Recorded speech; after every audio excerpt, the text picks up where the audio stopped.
നമസ്കാരം. CBN വാർത്തകളിലേക്ക് സ്വാഗതം. ആദ്യം പ്രധാന വാർത്തകൾ.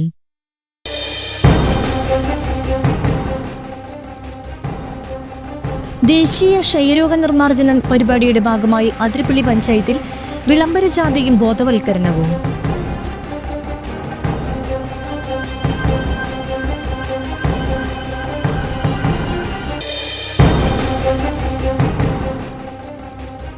ജനുവരി 25 മുതൽ 27 വരെ നടക്കുന്ന CPM എറണാകുളം ജില്ലാ സമ്മേളനത്തിന്റെ ഭാഗമായി കേരള വികസനത്തിൽ കമ്മ്യൂണിസ്റ്റ് ഗവൺമെന്റുകളുടെ പങ്ക് എന്ന വിഷയത്തിൽ സെമിനാർ സംഘടിപ്പിച്ചു.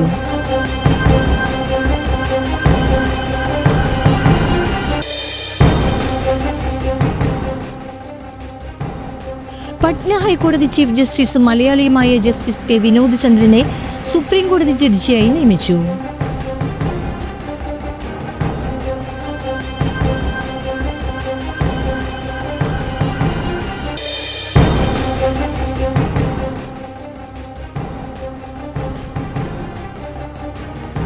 വായ്പാ സഹകരണ സംഘങ്ങളിൽ 3 തവണ തുടർച്ചയായി ഭരണസമിതി അംഗങ്ങളായവരെ മത്സരിക്കുന്നതിൽ നിന്നും വിലക്കേർപ്പെടുത്തിയത് തുടരും.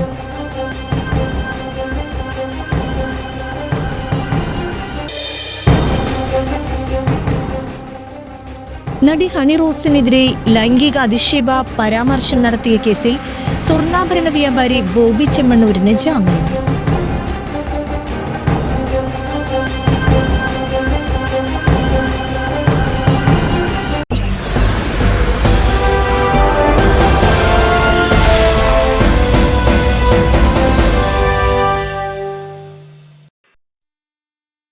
വാർത്തകൾ വിശദമായി. ദേശീയ ക്ഷയരോഗ നിർമ്മാർജ്ജന പരിപാടിയുടെ ഭാഗമായി അതിരപ്പള്ളി പഞ്ചായത്തിൽ വിളംബര ജാഥയും ബോധവൽക്കരണവും നിക്ഷയ് വാഹൻ എന്ന പ്രചരണ വാഹനത്തിന്റെ ഫ്ളാഗ് ഓഫും സംഘടിപ്പിച്ചു. ക്ഷയരോഗ മുക്ത പഞ്ചായത്ത് തുടർ പ്രവർത്തനങ്ങളുടെ ഭാഗമായി വിറ്റിലപ്പാറ കുടുംബാരോഗ്യ കേന്ദ്രവും വിറ്റിലപ്പാറ ഗവൺമെന്റ് ഹയർ സെക്കൻഡറി സ്കൂളും സംയുക്തമായി സംഘടിപ്പിച്ച പരിപാടി പഞ്ചായത്ത് വൈസ് പ്രസിഡന്റ് സൗമിനി മണിലാൽ ഉദ്ഘാടനം ചെയ്തു. ബ്ലോക്ക് പഞ്ചായത്ത് അംഗം ഷാൻഡി ജോസഫ് അധ്യക്ഷയായി. Panchayat secretary EJ4B, public health nurse supervisor MK Minimol, health inspector Ranjith Gopinath, school social service scheme convener IR Liji എന്നിവർ പ്രസംഗിച്ചു. പരിപാടിയിൽ വിദ്യാർത്ഥികൾ, അധ്യാപകർ, ആരോഗ്യ പ്രവർത്തകർ തുടങ്ങിയവർ പങ്കെടുത്തു.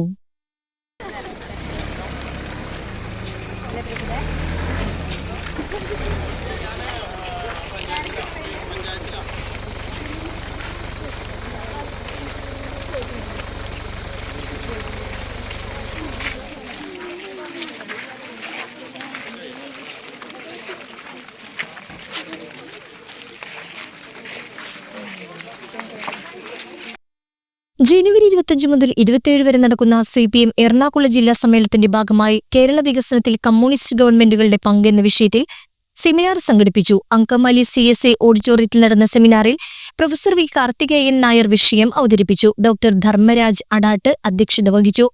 ജില്ലാ സെക്രട്ടേറിയറ്റ് അംഗം MP Pathros, area secretary KP Rajeesh, ജില്ലാ കമ്മിറ്റി അംഗങ്ങളായ KA Chackochan, KK Shibu, K. Thulasi teacher, CK Salimkumar, മുൻ മന്ത്രി ജോസ് തെറ്റിയിൽ എന്നിവർ പ്രസംഗിച്ചു.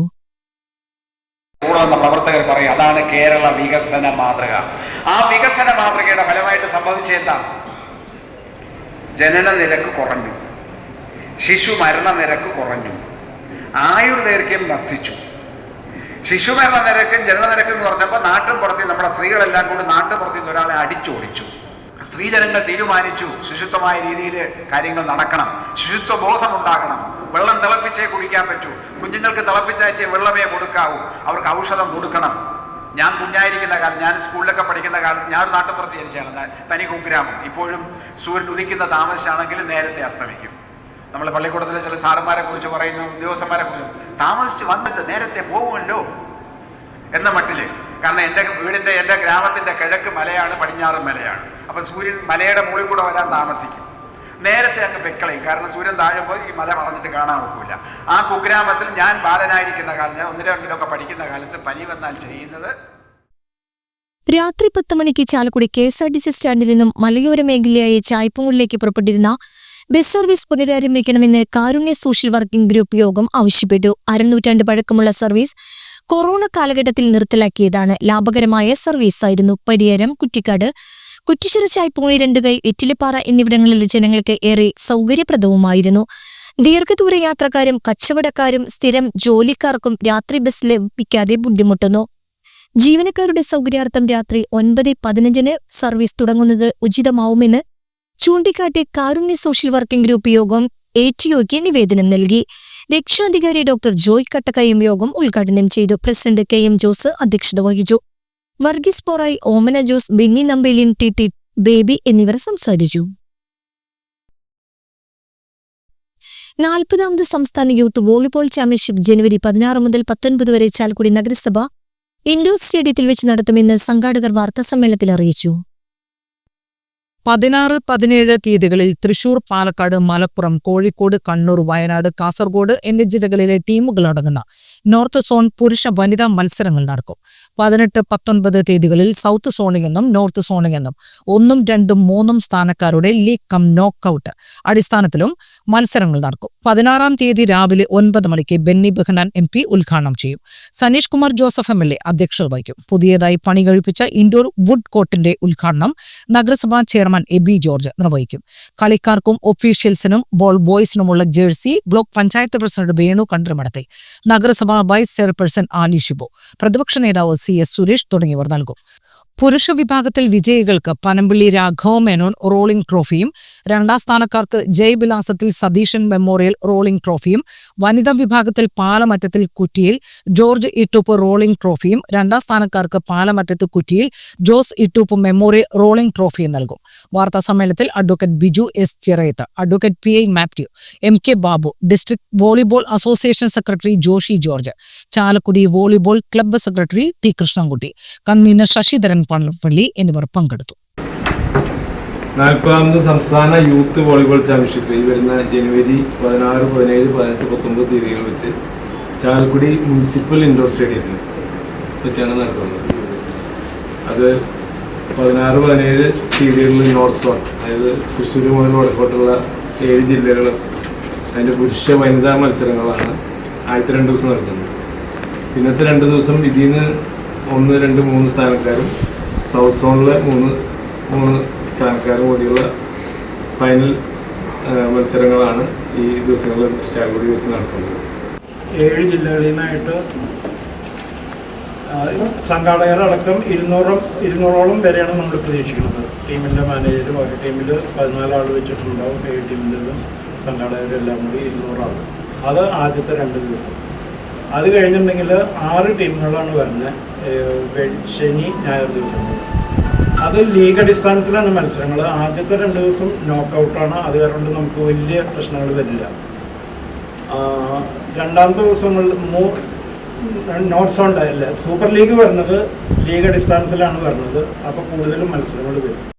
പട്ന ഹൈക്കോടതി ചീഫ് ജസ്റ്റിസും മലയാളിയുമായ ജസ്റ്റിസ് K വിനോദചന്ദ്രനെ സുപ്രീം കോടതി ജഡ്ജിയായി നിയമിച്ചു. സുപ്രീം കോടതി കൊളീജിയം ശുപാർശ കേന്ദ്ര സർക്കാർ അംഗീകരിച്ചതിന് പിന്നാലെ രാഷ്ട്രപതി ഉത്തരവിൽ ഒപ്പുവച്ചു. ചീഫ് ജസ്റ്റിസ് സഞ്ജീവ് ഖന്ന അധ്യക്ഷനായ കൊളീജിയമാണ് ജസ്റ്റിസ് വിനോദ് ചന്ദ്രനെ സുപ്രീം കോടതിയിലേക്ക് ശുപാർശ ചെയ്തത്. 2011 നവംബറിൽ കേരള ഹൈക്കോടതി ജഡ്ജിയായി നിയമിക്കപ്പെട്ട ജസ്റ്റിസ് വിനോദ് ചന്ദ്രൻ 2023 മാർച്ചിലാണ് പാട്ന ഹൈക്കോടതി ചീഫ് ജസ്റ്റിസായി നിയമിതനായത്. വൈവിധ്യമേറിയ നിയമ മേഖലകളിൽ പ്രാപ്തി തെളിയിച്ച ന്യായാധിപനാണ് ജസ്റ്റിസ് വിനോദ് ചന്ദ്രൻ എന്ന് കൊളീജിയം പുറത്തിറക്കിയ കുറിപ്പിൽ വ്യക്തമാക്കിയിരുന്നു. എറണാകുളം ജില്ലയിലെ നോർത്ത് പറവൂർ സ്വദേശിയാണ് ജസ്റ്റിസ് വിനോദ് ചന്ദ്രൻ. സുപ്രീം കോടതി ജഡ്ജിമാരിൽ കേരളത്തിൽ നിന്നുള്ളവർ ഇല്ലാത്ത സാഹചര്യം കൊളീജിയം പരിഗണിച്ചു. മലയാളിയായ ജഡ്ജി CT രവികുമാർ കഴിഞ്ഞയാഴ്ച വിരമിച്ചിരുന്നു. വിനോദ് ചന്ദ്രൻ 2011 മുതൽ 2023 വരെ കേരള ഹൈക്കോടതിയിൽ ജഡ്ജിയായിരുന്നു.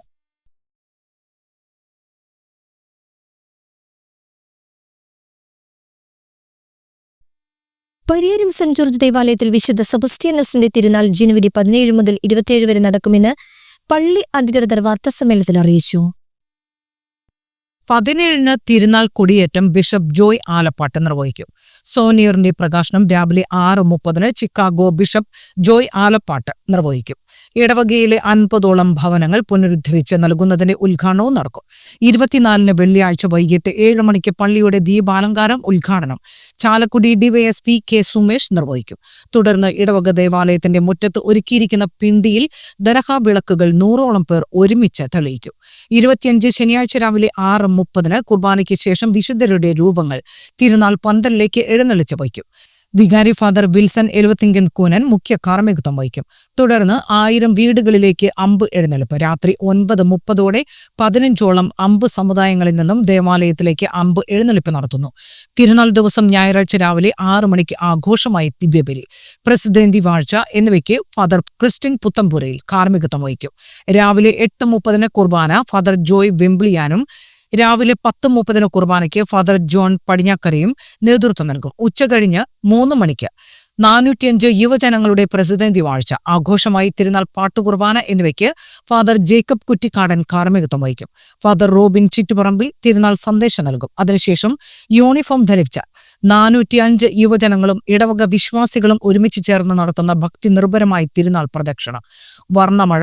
7:30-ന് വോയിസ് ഓഫ് കൊച്ചിൻ നേതൃത്വം കൊടുക്കുന്ന സൂപ്പർ ഹിറ്റ് ഗാനമേള. തിങ്കളാഴ്ച രാവിലെ പൂർവികർക്ക് വേണ്ടി വിശുദ്ധ കുർബാനയും സെമിത്തേരിയിൽ ഒപ്പീസ് എന്നിവ ഉണ്ടായിരിക്കും. വൈകിട്ട് 10 മണിക്ക് ടൗൺ അമ്പ് ഇടവക ദേവാലയത്തിൽ എത്തിച്ചേരും. വാർത്താ സമ്മേളനത്തിൽ വികാരി ഫാദർ വിൽസൺ എലുവത്തിങ്കൽ കൂനൻ, കൈക്കാരന്മാരായ John Thekkekara, junior Jijo Paruthipparamban, general convener Sebastian Vayalil, souvenir committee convener John Thekkekara senior, Simon Vennattuparambi, finance convener Jose Parakka എന്നിവർ പങ്കെടുത്തു. പള്ളിയിലെ തിരുനാൾ പ്രധാനപ്പെട്ട തിരുനാളാണ് ജനുവരി മാസം 25-26 തീയതികളിൽ പ്രധാനമായും ശനി ഞായർ ദിവസങ്ങളിൽ നടക്കുന്നത്. ആ തിരുനാൾ ബന്ധപ്പെടുത്തി ഒത്തിരി പ്രവർത്തനങ്ങൾ, പ്രത്യേകിച്ച് ആധ്യാത്മികപരമായിട്ടും സാമൂഹികപരമായും കാരുണ്യപരമായിട്ടും ഈ ഒരു തിരുനാൾ ആചരിക്കാനാണ് ഉദ്ദേശിക്കുന്നത്. ഈ വർഷം KCBC കേരള കത്തോലിക്ക സഭ യുവജന വർഷമായിട്ട് പ്രഖ്യാപിച്ചതുകൊണ്ട് യുവജനങ്ങൾക്ക് കൂടുതൽ പ്രാധാന്യം കൊടുത്തുകൊണ്ടുകൂടി ഈ തിരുനാൾ നടത്തുന്നു. അതിന് മുന്നോടിയായി ഏകദേശം 404 യുവജനങ്ങൾ പ്രസിദ്ധന്തിയായി ഈ ഒരു തിരുനാൾ വാഴിക്കുകയും അവരുടെ നേതൃത്വത്തിൽ ഈ തിരുനാൾ കാര്യങ്ങൾ ഭംഗിയായിട്ട് നടത്തുകയും ചെയ്യാനാണ് ഉദ്ദേശിക്കുന്നത്. അതിന് വിപുലമായ കമ്മിറ്റി പ്രത്യേകിച്ച് അത് ഒരുങ്ങിക്കൊണ്ടിരിക്കുകയാണ്. 17-ാം തീയതിയാണ് തിരുനാളിന്റെ കൊടിയേറ്റം നടത്തുന്നത്. ആ കൊടിയേറ്റ ശുശ്രൂഷയ്ക്ക് നേതൃത്വം കൊടുക്കുക അമേരിക്കയിലെ ഷിക്കാഗോ രൂപതയിലെ മെത്രാനിരിക്കുന്ന മാർ ജോയ് ആലപ്പാട്ട് പിതാവാണ് കൊടിയേറ്റം നടത്തുക. അന്ന് 2 പ്രധാനപ്പെട്ട കർമ്മം കൂടി നടക്കുന്നുണ്ട്. രണ്ടാമത്തെ കർമ്മം ഇതുമായി ബന്ധപ്പെടുത്തി ഞങ്ങളുടെ പരിയാരം പള്ളിയുടെ ചരിത്രം ഒക്കെ ആലേഖനം ചെയ്തും 1000-ഓളം വീട്ടുകാരുടെ അവരുടെ ഒരു കമ്മ്യൂണിക്കേഷൻ കൂടി എളുപ്പമാകാൻ ഫോൺ നമ്പറും അടക്കം 404 യുവജനങ്ങളുടെ ഫോട്ടോസ് കൂടി ആലേഖനം ചെയ്ത ഒരു സോവനിയർ അന്ന് പബ്ലിഷ് ചെയ്യുന്നുണ്ട്, റിലീസ് ചെയ്യുന്നുണ്ട്. അതിൻ്റെ കൂടെ ഒരു കാരുണ്യ പ്രവർത്തനം എന്ന രീതിയിൽ ഇടവകയിൽ 100ഓളം ഭവനങ്ങൾ ഇന്ന് പുനരുദ്ധരിക്കേണ്ട ഭവനങ്ങളുണ്ട്. അതിൽ 50 ഭവനങ്ങളുടെ പുനരുദ്ധാരണത്തിന്റെ ഉദ്ഘാടനം ജോയ് ആലപ്പാട്ട് പിതാവ് അന്ന് ചെയ്യും. പിന്നീട് അതിന്റെ പ്രവർത്തനങ്ങൾ ഘട്ടം ഘട്ടമായി നടത്തുകയും ചെയ്യും.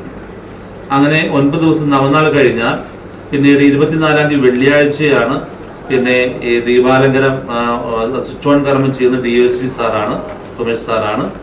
അത് ശനിയാഴ്ച രാവിലെ വിശുദ്ധ രൂപങ്ങൾ പന്തലിലേക്ക് എഴുന്നള്ളിച്ചു വയ്ക്കും. പിന്നെ വീടുകളിലേക്ക് അമ്പെഴുന്നള്ളിപ്പ് ആരംഭിക്കും. രാത്രി 9-ഓടുകൂടി എല്ലാ അമ്പെഴുന്നള്ളിപ്പും സമുദായങ്ങളുടെ ആഭിമുഖ്യത്തിൽ പള്ളിയിലേക്ക് തിരിച്ചു വരികയും 10 മണിക്ക് സമാപനം കുറിക്കുകയും ചെയ്യും. പിറ്റേ ദിവസം ഞായറാഴ്ച 4 കുർബാനകളുണ്ട്. വലിയ ഇടവകയായതുകൊണ്ടും 4 ആഘോഷമായ കുർബാനകൾ തന്നെയാണ്. ആ കുർബാനയ്ക്ക് ശേഷം ഉച്ച കഴിഞ്ഞ് 3 മണിക്ക് അന്നാണ് ആഘോഷമായ തിരുനാൾ പാട്ട് കുർബാന നടത്തുന്നത്. ഈ തിരുനാൾ പാട്ട് കുർബാനയ്ക്ക് മുൻപായിട്ടാണ് 4 യുവജനങ്ങളുടെ പ്രസിദ്ധന്തി വാഴ്ച നടത്തുക. ആ തിരുനാൾ പാട്ട് കുർബാനയ്ക്ക് നേതൃത്വം കൊടുക്കുക ജേക്കബ് കുറ്റിക്കാടൻ അച്ഛനാണ്. സ്ഥിരം സന്ദേശം നൽകുക റോബിൻ ചിറ്റുപറമ്പിൽ അച്ഛനാണ്. അന്ന് അത് കഴിഞ്ഞ ഉടൻ തന്നെ നമ്മൾ തിരുനാൾ പ്രദക്ഷിണം ആരംഭിക്കും. പ്രത്യേകിച്ച് 404 യുവജനങ്ങൾ, യുവാക്കൾ യൂണിഫോം ധാരികളായി ഈ തിരുനാൾ പ്രദക്ഷിണത്തിൽ ഇടവ വിശ്വാസികളോടൊപ്പം പങ്കുചേരുന്നു. വളരെ നല്ലൊരു പ്രദക്ഷിണം തന്നെയാണ്. നമ്മൾ ആത്മീയമായിട്ടൊരു സാക്ഷ്യം നൽകുന്ന പ്രദക്ഷിണമാണ് ഒരുക്കുന്നത്. വൈകിട്ട് 7 മണിക്ക് തിരിച്ച് പ്രദക്ഷിണം പള്ളിയിൽ വരികയും 7:30 ഒരു കലാ സംഗീത പരിപാടി എന്ന രീതിയിൽ വോയിസ് ഓഫ് കൊച്ചിൻ്റെ ഒരു സൂപ്പർ ഹിറ്റ് ഗാനമേള കൂടി പള്ളിമുറ്റത്ത് ഒരുക്കിയിട്ടുണ്ട്. അത് പിറ്റേ ദിവസം തിങ്കളാഴ്ച പരേതർ പൂർവികരെ സ്മരിച്ചുകൊണ്ട് കുർബാന, വൈകിട്ട് 10 മണിക്ക് നമ്മുടെ പരിയാരം ടൗൺ അമ്പ് പള്ളിയിൽ എത്തിച്ചേരുകയും സമാപനം നടത്തുകയും ചെയ്യും. അങ്ങനെയാണ് തിരുനാളെ കുറിച്ച് മൊത്തത്തിൽ പറയുകയാണെങ്കിൽ. അതുകൊണ്ട് ഈ തിരുനാൾ പരിപാടിയിലേക്ക് നിങ്ങളെ എവരെയും സ്വാഗതം ചെയ്യുന്നു. എല്ലാ പരിപാടിയും ഭംഗിയാക്കാൻ നിങ്ങളുടെ കൂടി. സംസ്ഥാന സ്കൂൾ കലോത്സവത്തിൽ തുടർച്ചയായി 3ാം തവണയും കഥാപ്രസംഗത്തിന് എ ഗ്രേഡ് നേടിയ സ്നേഹ മനീഷ്, വയലിൻ പൗരസ്ത്യൻ വിഭാഗത്തിൽ എ ഗ്രേഡ് നേടിയ ഭരത് നാരായണൻ, ശാസ്ത്രീയ സംഗീതത്തിൽ എ ഗ്രേഡ് നേടിയ ദേവനാരായണൻ എന്നിവരെ കലാകാരന്മാരുടെ സംഘടനയായ തരംഗ് അവരുടെ വസതിയിൽ ചെന്ന് അനുമോദിച്ചു. തരംഗ് പ്രസിഡന്റ് കലാഭവൻ ജയൻ അധ്യക്ഷത വഹിച്ചു. ഗായകൻ സുധീഷ് ചാലക്കുടി ഉപഹാരം സമ്മാനിച്ചു. സുഭാഷ് വെള്ളാഞ്ചിറ, മനീഷ് തോമസ്, ചിന്മയ് മനീഷ്, സ്മിത ലക്ഷ്മി, ഗൗതം നാരായണൻ തുടങ്ങിയവർ ചടങ്ങിൽ സംബന്ധിച്ചു. ഈ ഒരു കാര്യമാണ് നമുക്ക് ചാലക്കുടിക്കാർക്ക് നേടി വന്നിട്ടുള്ളത്. കാരണം ഇനിയും ഒരുപാട് കലാകാരന്മാർ, പക്ഷെ ഇത് ഇങ്ങനത്തെ വേദികളിൽ അവരുടെ കഴിവ് കാണിച്ചിങ്ങനെ സമ്മാനം നേടാവുന്നത് ഭയങ്കര എന്താ പറയാ, വാക്കുകളില്ല പറയാനായിട്ട്. അപ്പോൾ എൻ്റെ എല്ലാവിധ ആശംസകളും ഈ കുടുംബത്തിനും, അതായത് ഇത്രയും സംഗീതത്തെ സ്നേഹിക്കുന്ന കുടുംബത്തിലേക്ക് എത്തിച്ചേരാൻ സാധിച്ചത് ഞങ്ങൾക്ക് തരംഗിന് വളരെ അഭിമാനം. ഇനി മുന്നോട്ട് പോട്ടെ, അടിപൊളിയാവട്ടെ. ഒരു വേദിയിൽ നിൽക്കുമ്പോൾ തന്നെ അതിൻ്റെ ബുദ്ധിമുട്ട് അറിയാൻ ഞാൻ പറയാം. ആ ഒരു ആംബിയൻസിൽ പോയിട്ട് ഇത്രയും ആർട്ടിസ്റ്റുകളുള്ള ഒരു സ്ഥലത്ത് ഇങ്ങനെ ഒരു പ്രസൻറ്റ് ചെയ്തിട്ട് സമ്മാനം മേടിക്കാമെന്ന് പറഞ്ഞാൽ ഭയങ്കര വലിയ കാര്യമാണ്. എൻ്റെ എല്ലാവിധ ആശംസകളും ഇത് തുടർന്ന് പറന്നു പോട്ടെ. വളരെ സന്തോഷകരമായൊരു കാര്യം, സ്നേഹ മനീഷ് എന്ന് പറയുന്ന കലാകാരിയെ കുറിച്ച് പ്രത്യേകിച്ച് പറയേണ്ടതുണ്ട്. കാരണം 3 വർഷമായിട്ട് തുടർച്ചയായിട്ട് കഥാപ്രസംഗത്തിൽ സ്റ്റേറ്റ് സ്കൂൾ കലോത്സവത്തിൽ 1ാം സ്ഥാനം നേടുക, എ ഗ്രേഡ് നേടുക എന്ന് പറഞ്ഞാൽ ചെറിയൊരു കാര്യമില്ല. ചാലക്കുടിയെ സംബന്ധിച്ചുള്ള കഥാപ്രസംഗത്തിൽ വേരുവില്ലാത്ത നാടാണ് ചാലക്കുടി. ചാലക്കുടി നാടകത്തിന് നാടാണ്. പക്ഷെ ഇവിടെ നിന്ന് കഥാപ്രസംഗ വേദിയിൽ കേരളത്തിൽ അറിയപ്പെടുന്ന ഒരു കലാകാരിയായിട്ട് മാറിയതിൽ ഒരുപാട് ഞങ്ങൾക്ക് സ്നേഹ മനീഷിനോട് ഒരുപാട് ഞങ്ങളുടെ ചാലക്കുടിക്കാരൻ കലാകാരന്മാർക്ക് ഒരുപാട് സന്തോഷം ഈ വേളയിൽ ഞങ്ങൾ പങ്കുവയ്ക്കുകയാണ്. കയ്യൂർ സമരത്തെ ആസ്പദമാക്കിയിട്ടുള്ള കഥാപ്രസംഗം അവരാണ് ഈ വർഷം അവതരിപ്പിച്ചത്. അത് പഠിപ്പിച്ചത് വിനോദ് കുമാർ, വളരെ പ്രശസ്തനായിട്ടുള്ള ഒരു കഥയും കൂടിയാണ്. പിന്നെ കഴിഞ്ഞ 2 തവണയായിട്ട് മുച്ചിരിക്കാരൻ്റെ മകൾ എന്ന ബഷീറിൻ്റെ ലോകവിഖ്യാത എഴുത്തുകാരനായ ബഷീറിൻ്റെ കഥയാണ് ഒരു കഥാപ്രസംഗം അവതരിപ്പിച്ചത്. അത് അവരുടെ അച്ഛൻ തന്നെ മനീഷ തന്നെയാണ് അത് പഠിപ്പിച്ചത്. അതും വളരെ പ്രത്യേകം എടുത്തു പറയേണ്ടതുണ്ട്. അവരുടെ കുടുംബക്കാർ മുഴുവനുണ്ട്. അപ്പോൾ കലാകാരന്മാരുടെ സംഘടനയുടെ തരംഗിൻ്റെ വളരെ സ്നേഹം ഈ ആദരവ് ഇവിടെ സമ്മാനിക്കും. ഇനിയൊരു ഇടവേള.